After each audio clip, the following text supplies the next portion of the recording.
Hello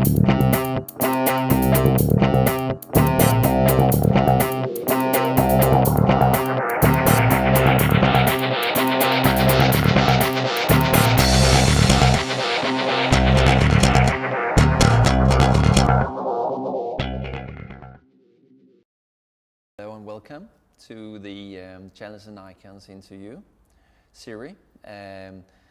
We are here in this beautiful garden, which is called the Winter Garden, in the heart of Copenhagen and actually in the Carlsberg City. I'm here with Simon Hoffmeyer.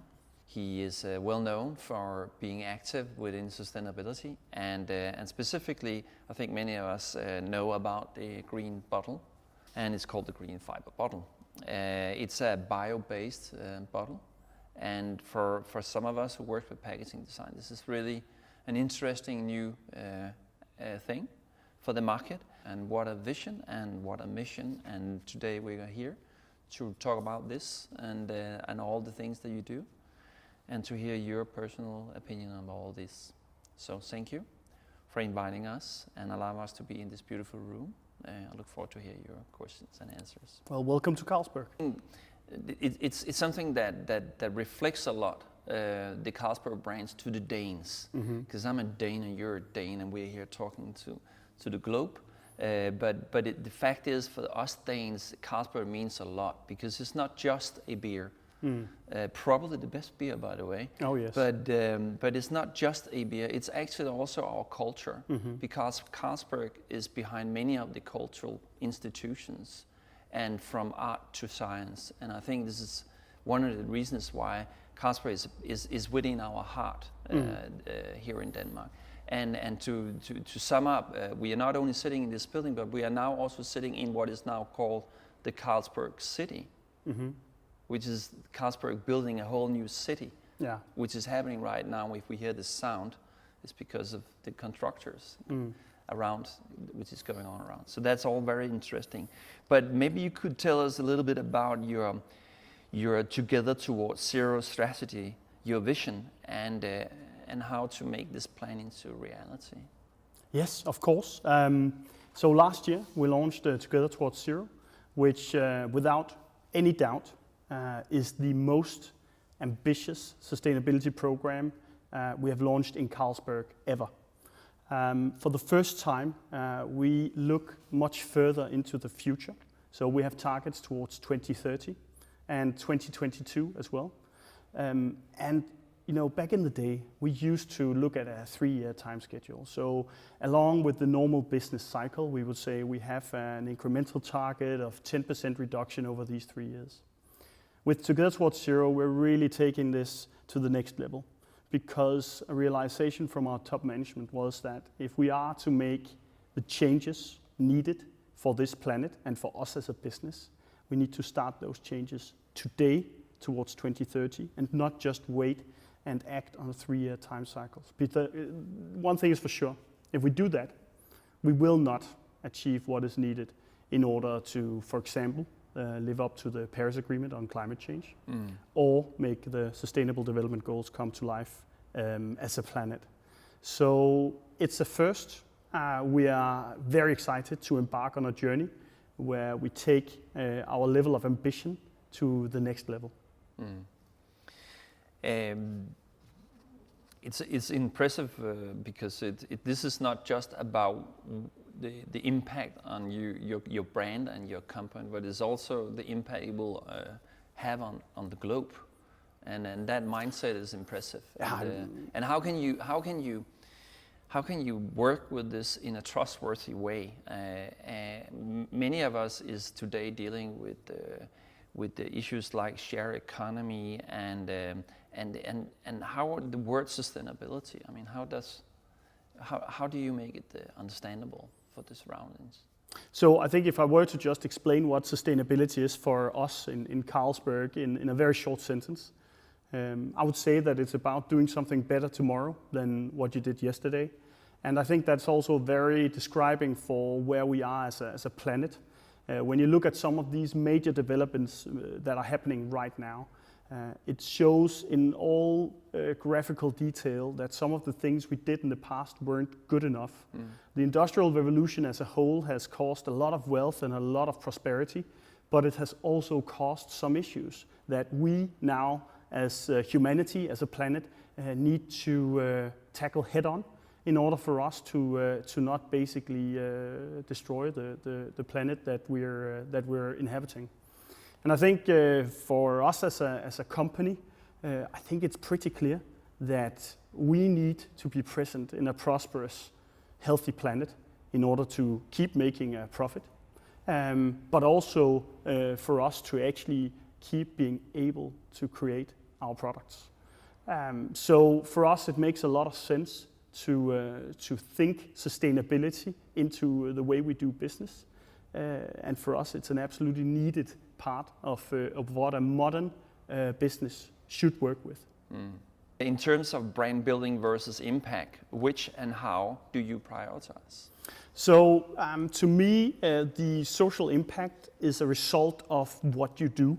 So for example, you mentioned that we have a target of 0 carbon emissions at our breweries worldwide by 2030. So the social impact that we have is manifold. So for example, we're eradicating coal as a source of power across our operations. In 2017, we had 15 of our breweries that still operated using coal as a source of energy. And we want to eradicate that completely by 2022. And within 1 year, we eliminated coal at 9 breweries in just 1 year. That does 2 things. First of all, it reduces the carbon emissions significantly of our breweries. And secondly, it improves the amount of air pollution that is in the air in the markets where we operate. So by taking a stance on that, we actually have social impact in 2 different manners. By cleaning the air, making the air better, and by reducing the amount of carbon in our atmosphere, and thereby avoiding some of the worst negative effects of global climate change. So that's the social impact with just one example. But then you asked, so how do we choose between brand impact or social impact? And I would say we can't have brand impact using sustainability without the social impact. So it's a hen or the egg discussion. But of course we start with making a change by doing something good, and then we can talk about it or engage our consumers and customers. But it can never be the other way around. When I heard about the bottle, the biodegradable bottle. The green fiber bottle, yeah. There you go, the green fiber bottle. It just was so easy to see this as a symbol, as a key to explain the bigger vision that you have. And one of the things that I remember very well from the first day when you presented it to a big audience I think it was in Malmö actually, some time ago, some years ago actually, was the fact that the bottle was made out of the leftover from the brewery. Is that correct? Did I misunderstand something? Yeah, you totally misunderstood it actually. So I was not listening carefully. No, actually. But isn't there something about the biomass that is coming out of the after brewing? So it's going to be made from wood fibers. So that means that we will basically use the fibers that are accessible from responsibly forested trees. So that means we'll only use trees that are replenished at the same rate as it's being harvested. And the first version of the bottle is going to be from wood fibers. Okay. And it's going to be fully bio-based. Okay. But you got one thing right, and that is that as a future development, we will look at any type of fibers to create this bottle with. Today, with the current technology, it's not possible for us to create it with anything but wood fibers. But in the future, who knows? So basically, it leaves us a lot of room for innovation. And by continuously developing the green fiber bottle from what it is now, and it might take a completely different approach in the future. So it will start out by being made from wood fibers. So it was my fantasy that ran off. Well, a little bit. But in my mind, my fantasy world, what I saw was the day when you brew the beer the leftover from the brewing the beer. You create the bottle. When you buy the beer, you drink the beer, and then you eat the bottle. Yeah. So would that be possible? Perhaps in the future, yes, for sure. Edible packaging is something that I think will become more and more relevant in the future. I think always you have to ask yourself, so why would that be interesting? So is it because people are interested in eating a bottle, or is it just because we can do it, right? So I think that with any sustainable innovation, you have to ask yourself, which issue is it that you're trying to solve? And then focus on that rather than doing something just because that it might be interesting or sexy. And with the green fiber bottle, it's very clear. We did a global survey where we were looking at which sustainability topics are upcoming. And we saw key opinion leaders talking a lot about bio-based materials, about which role we as a company could play in that sphere. And we didn't really have a reply to that. Yes, we use cardboard, which comes from wood fibers, but that was not the point. The point was to make a type of packaging that was made from bio-based materials. And that was what really drove us on that route. So it was basically input from the outside world. And that was really what spurred the innovation of us going out to the world saying, we would like to create a bio-based bottle. We don't know how, but we need your input. We need your help in order to do it. And now we're sitting here in 2018, 3 years down the line. We said it would take 3 years, which it has. So we will launch a pilot of the green fiber bottle in the market this year.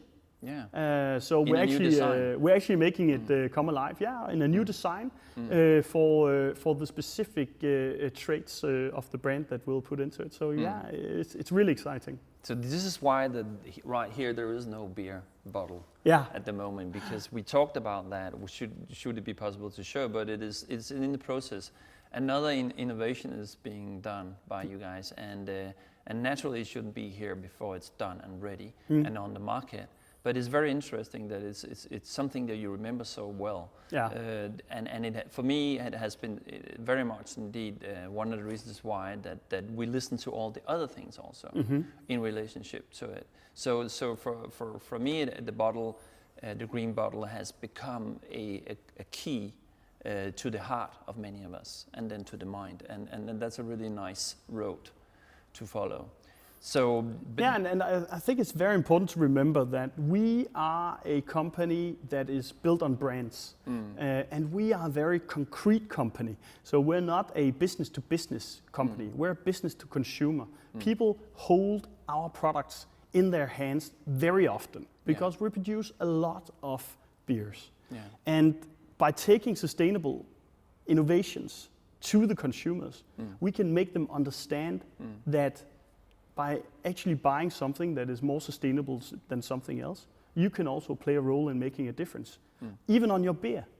And by doing that, we're hoping to also inspire other brands and others to think sustainability into the consumer-oriented angle, and not just in the back office, reducing carbon, reducing water, which is also very important.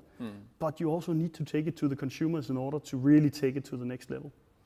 But wasn't it Kasparek who back then started the invention of the recyclable bottle system actually here in Denmark? So yes, because we were by far the biggest brewer. So you need to bag your bottles. Yes. So the refillable bottle that has been used for many years in the brewing industry is also a very efficient, very resource-effective packaging.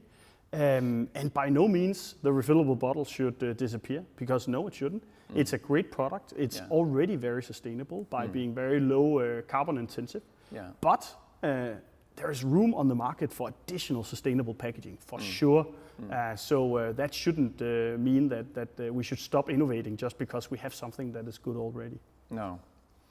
Then another interesting topic is that the customers are increasingly demanding a healthier and even a non-alcoholic culture. And here we are at Carlsberg, which is very much about alcohol for most of us, because we talk about beer.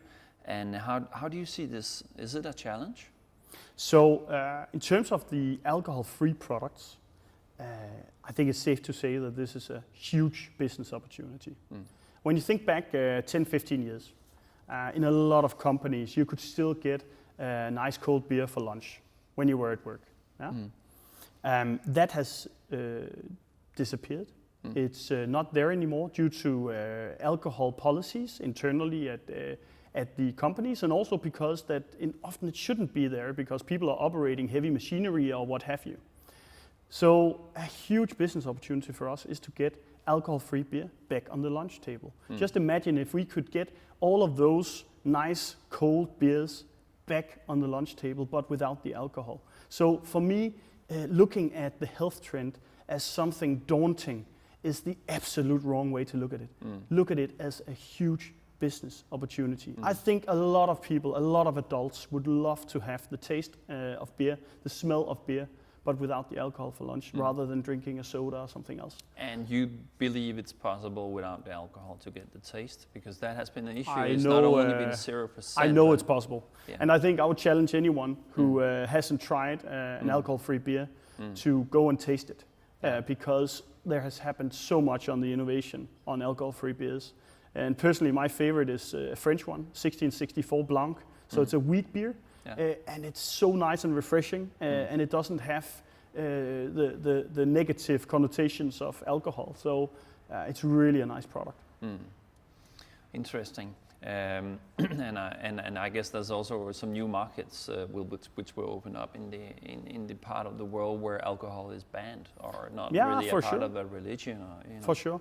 So that's definitely part of the selling proposition of putting a lot of effort into making really nice brews that are alcohol free. Then I think we already talked a little bit about sustainability and how do you demystify sustainability as a term and a concept for the customers? Can you evaluate a bit on I think for one thing is the customers, but we have a lot of other stakeholders. So basically we say we have journalists, we have media, we have key opinion leaders, we have NGOs, we have consumers, and we have customers. So they might be the most important group of stakeholders for us. And you could say with Together Towards Zero, we're trying to demystify what sustainability really means to us. Because I think sustainability can mean a lot of different things to different people. And what we did was we went out and did a materiality assessment, which is basically asking the outside world and the inside business, which topics are most important to you, or which topics do you think should be more important to us when you look at sustainability? And with that, we came out with 4 areas that were really important. And already here, we're making a lot of choices. So we're choosing something to not focus on that, and then we're choosing to focus on these 4. And that is around creating zero carbon footprint, zero water waste, zero irresponsible drinking, and a zero accidents culture. So these 4 zeros, that's our choice. When you look at it, so global climate change is affecting all of us, and it will affect us much more in the future unless we take action. So for us as a beer producer, where all of our ingredients are natural, well, if climate change happens, we can't get access to our raw ingredients. We can't get access to hops, we can't get access to malt, and we can't get access to water. So if we can't get that, we can't produce beer. Therefore, climate change is of key importance for us to fight. And we're doing that by setting absolutely industry-leading targets. And when you look at the Paris Agreement, what we have decided to do is to say, you know, even though the Paris Agreement is an agreement between governments, we are calculating what our role should be in achieving that, and then we're actually taking it even further. So we are one of the few companies in the world who are living up to the more ambitious targets in the Paris Agreement of limiting global warming to 1.5 degrees rather than the 2. So that's number 1. So that's on climate change. When it comes to water, I think it goes without saying. Without water, no beer. And for sure, we as a company has a huge role to reduce the amount of water used in our breweries, but also to protect water outside of the breweries in the wider community. When you look at a country like India, it saw the worst drought in 50 years in 2015. And that is something that is, of course, impacting our ability to grow in the future. So water is naturally also a huge topic for us. Number 3 is the whole point around responsible drinking, about providing alcohol-free products to the consumers, ensuring that they have knowledge around the nutrition and content of their products. and really also looking into how can we create new categories that are living up to the demands of the millennials, of the new consumer groups out there in the world. And number 4, it's very basic, but we cannot operate a company with happy employees if they get hurt when they go to work. So we have to do everything in our power to prevent our employees from being hurt when they go to work, and that's why we're aiming for a zero accidents culture. So you asked me about how we demystify sustainability. I think it's about being clear about what it means to you, and then making it accessible to those who want to listen. And that can mean many different things. If I'm talking to a specialized NGO on climate, we go into the greenhouse gas protocol and discuss scope 1, 2, and 3 emissions. If I'm speaking to the consumers, it might be we have a green fiber bottle, it's bio-based. So it varies a lot from the group of people that I'm speaking to, and that's also what makes my job amazingly interesting, because it requires the ability to create projects and talk to people in a way that they find interesting and that is also making an impact. So that was a very long answer to a quite short question. No, it's fine. I just keep taking, and because you're answering many of the questions we have here, which is fantastic and perfect. And then what I would like to know is there a Carlsberg innovation and design process? Yes, like that? For sure there is. So as many other big companies, we have a stage gate process where we start out by identifying potential innovations, and then as they mature, they move through the stage gate process. And as such, I think that's pretty standard. But for us, what is really interesting is which role is sustainability playing in this innovation process. And we have a rule that if you make an innovation, you have to assess it according to life cycle assessment methodology or cradle to cradle methodology. So that really puts a requirement to anything that we invent to assess what is the impact and is it better than what we had yesterday.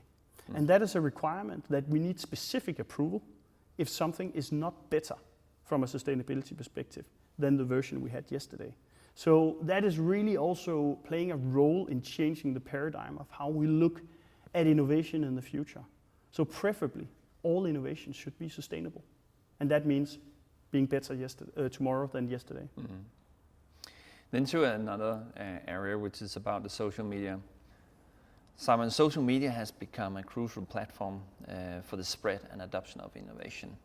How is the digital world shaping the future of innovation for you?